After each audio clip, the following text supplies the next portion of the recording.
Delhi NCR में भी इसी तरह का ट्रेंड है कंस्ट्रक्शन कॉस्ट को लेकर, या कुछ और है प्रदीप जी?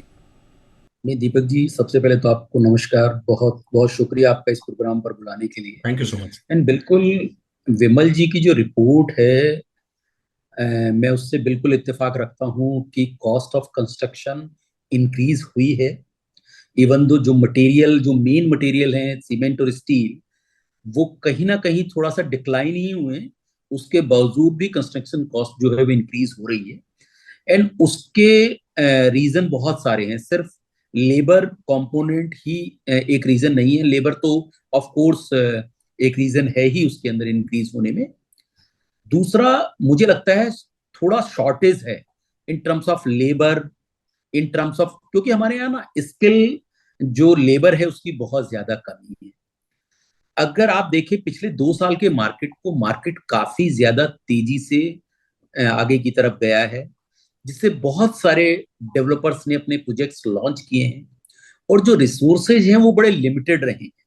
ऐसा नहीं है कि बहुत जल्दी कोई रिसोर्सेज बन गए, जिससे ऑफ कोर्स जितने भी उसके अंदर कंपोनेंट है, काम करने वाले जितने वेंडर्स हैं चाहे कॉन्ट्रैक्टर हैं, उनकी सप्लाई कम होने की वजह से भी उन्होंने अपने जो प्राइजेस हैं, जो उनकी कॉस्ट है, वो इंक्रीज कर दी है। थोड़ा प्रॉफिट मार्जिन कह सकते हैं, या उनकी खुद की भी कॉस्ट इंक्रीज हो गई, तो इस वजह से उन्होंने पास ऑन कर दिया ऑफ द डेवलपर। और ऑफ कोर्स जो डेवलपर है वो सारी की सारी पास ऑन करता है अपने कस्टमर के ऊपर। सो इस बात से तो मैं बिल्कुल इत्तेफाक रखता हूं कि जो कंस्ट्रक्शन कॉस्ट है वो इंक्रीज हुई है। प्रॉफिटेबिलिटी के ऊपर इम्पैक्ट हो सकता है, लेकिन मैं दरअसल इसमें इतना ज्यादा बड़ा इम्पैक्ट इसलिए नहीं देख रहा क्योंकि प्राइजेज जो हैं वो लास्ट 2 साल में काफी ज्यादा बढ़े हैं। हम्म। कंस्ट्रक्शन कॉस्ट उसके अंदर एक बहुत छोटा कंपोनेंट रहता है इस कंपैरिजन में, क्योंकि हम्म। जो इंक्रीमेंट है वो in terms of square feet मुझे लगता है वो बहुत बड़ा नहीं होने वाला है नंबर्स में। ओके। यस, लेकिन इस बात से तो मैं बिल्कुल सहमत हूँ विमल जी की कि जो कंस्ट्रक्शन कॉस्ट है वो बड़ी, और ऐसा भी नहीं है कि अभी कुछ ये कम होने वाली है। ये आने वाले वक्त में भी ये कहीं ना कहीं और इंक्रीज होगी। प्रदीप सर, एक अहम सवाल ये बनता है कि क्या उपाय हो सकते हैं कि कंस्ट्रक्शन कॉस्ट नियंत्रित भी रहे और ग्राहकों पर इसका लोड भी ना पड़े? सो दीपक जी, बड़ा इसका सिंपल सा आंसर है कि जो टेक्नोलॉजी है उसको पूरा इनबिल्ट करना पड़ेगा। आप देखिए, बिल्कुल जैसा अभी विमल जी ने कहा कि अब जो जिस तरीके के प्रोडक्ट अब डिजाइन हो रहे हैं, उनके जो डिजाइनिंग है, जिस तरीके से वो कंस्ट्रक्ट हो रहे हैं, वो बिल्कुल ऑल टुगेदर जैसी हमारी कन्वेंशनल पहले होती थी कंस्ट्रक्शन, उससे बिल्कुल अलग है। अभी आप देखिए, जितनी भी हाई राइज बिल्डिंग बन रही है मोस्टली जो है एल्युमिनियम फोम शटरिंग से बन रही है।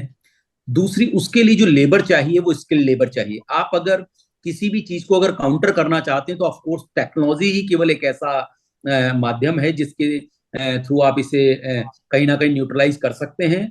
अदरवाइज आप ये बिल्कुल मान के चले कि आने वाले वक्त में जिस तरीके का कंस्ट्रक्शन हो रहा है और लेबर की शॉर्टेज, क्योंकि उनको जैसा भी चिंतन जी ने भी कहा कि दूसरे जो टीयर 2 सिटी हैं उनके अंदर भी डिमांड है, टीयर 3 में भी, तो लेबर वहीं स्टे कर जाती है।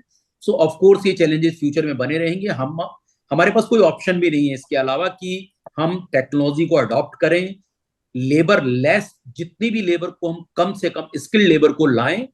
और आप देखिए, अगर फॉरेन की बात करें, किसी भी, चाहे चाइना में या आप जो भी अदर ऐसी जितनी मास हाउसिंग की कंट्रीज हैं, तो उनके अंदर टेक्नोलॉजी ही सबसे बड़ा रोल ड्रिवन करती है। एग्जैक्टली। ह्यूमन का इतना बड़ा रोल इंडिया में ही है। और मुझे लगता है ये बात हम डेवलपर्स को अब समझ में भी आ रही है धीरे धीरे। हम्म। ऑफ कोर्स एडॉप्शन थोड़ा सा चैलेंज रहता है। एंड ऑफ कोर्स आने वाले वक्त में मैं उम्मीद भी कर रहा हूँ कि जिस तरीके से चेंजेस आए हैं ये और भी ज्यादा लेवल पे आएंगे। टेक्नोलॉजी जरूर इसका मुझे लगता है कहीं ना कहीं रोल प्ले करेगी।